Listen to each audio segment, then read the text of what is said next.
hubo un intento de provocaciones, digamos. Entonces eso nos despertó, digamos, a que podamos confrontar ante esta iniciativa del gobierno. Entonces en aquel entonces venimos a Asunción y hacemos lobby, llegando hasta el presidente de la República en aquel entonces, cuando el Poder Ejecutivo ya presentó esta reforma para la Ley 904. De los 70 artículos que teníamos, cercenaron casi hasta 20 artículos. Entonces esto grandemente creó preocupación y venimos y logramos que el Poder Ejecutivo en aquel entonces retire nuevamente su proyecto de ley del Parlamento, y a partir de ahí justamente aprovechamos esta coyuntura de encuentro de líderes indígenas para que podamos formar una organización indígena.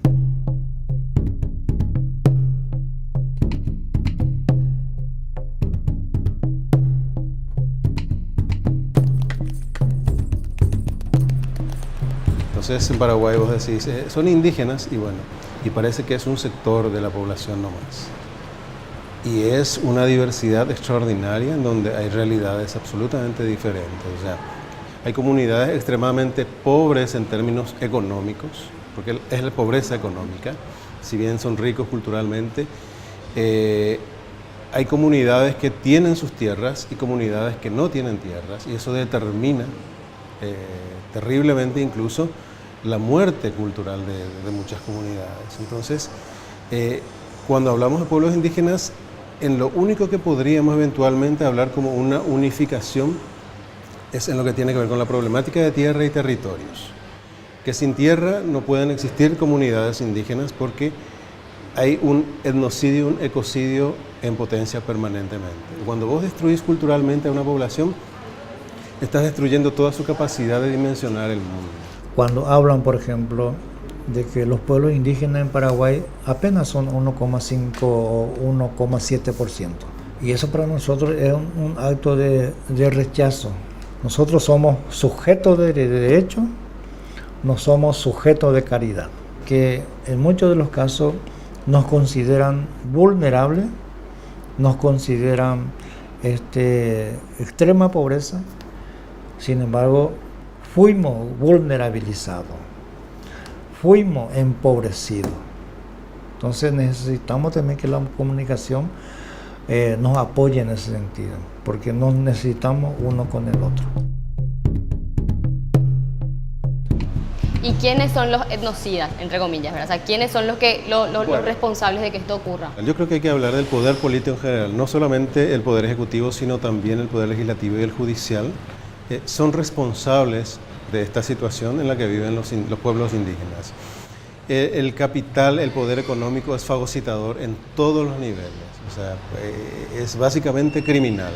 Entonces ellos lo que hacen es apoderarse, despojar a los pueblos indígenas de sus territorios. Está el caso en sede de Saguayamacha, por ejemplo, en el Chaco, que después de 20 años de conflicto logró una sentencia de la Corte Interamericana de Derechos Humanos que impone al Paraguay una serie de sanciones, incluso sanciones económicas y la restitución de las tierras.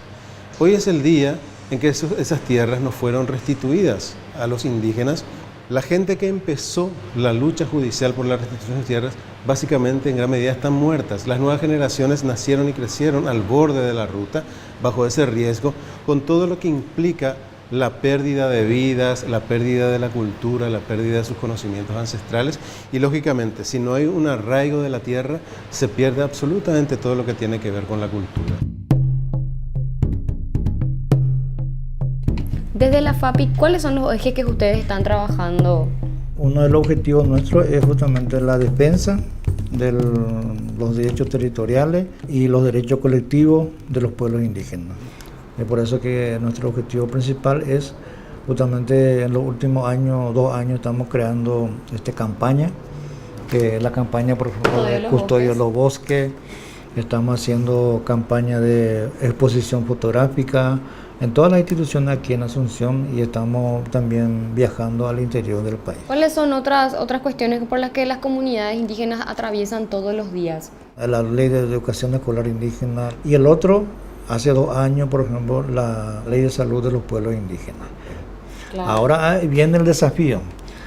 cómo nosotros podemos empoderarnos de esta ley para que sea implementado según los articulados de esta ley.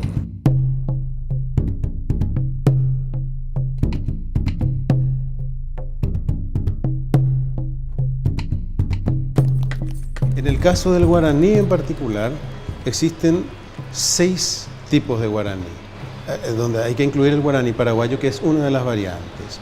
¿Qué está pasando ahora con el guaraní indígena?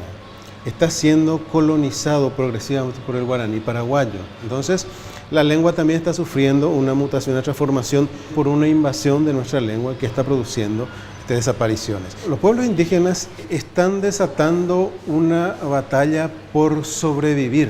Es una batalla en este momento socioeconómica que se basa en tratar de retener y de salvar los últimos remanentes de tierras y bosques que tienen. Ya directamente, como llegamos a tal extremo, incluso los aspectos culturales son relegados por ellos mismos porque tienen que sobrevivir, o sea, sin que ellos mismos muchas veces se den cuenta de que la destrucción de su imaginario cultural también es una muerte paulatina de todos ellos. Porque cuando muere una lengua, te decía yo, muere todo un universo.